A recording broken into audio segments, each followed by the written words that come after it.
Selanjutnya, saudara, seorang istri menjadi korban pembunuhan oleh suaminya sendiri di Bekasi, Jawa Barat. Ironisnya, jasad korban baru dievakuasi setelah pelaku menyerahkan diri ke polisi lebih dari 24 jam setelah pembunuhan.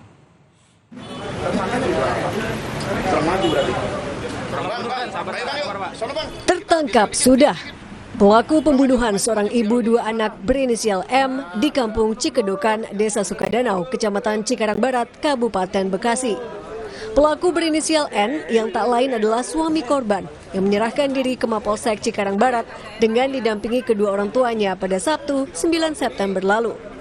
Dari pengakuan pelaku, polisi kemudian mengevakuasi jasad korban di rumahnya.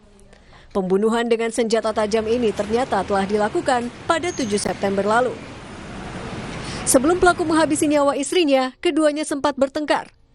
Korban juga sempat mendapatkan tindakan kekerasan dari pelaku sebelum akhirnya tewas. Tersangka dan korban sempat cekcok mulut atau keributan yang berkaitan dengan masalah ekonomi rumah tangga. Salah satu ya.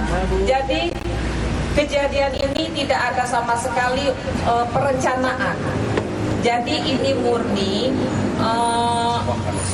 emosi sesaat, cekcok antar suami istri.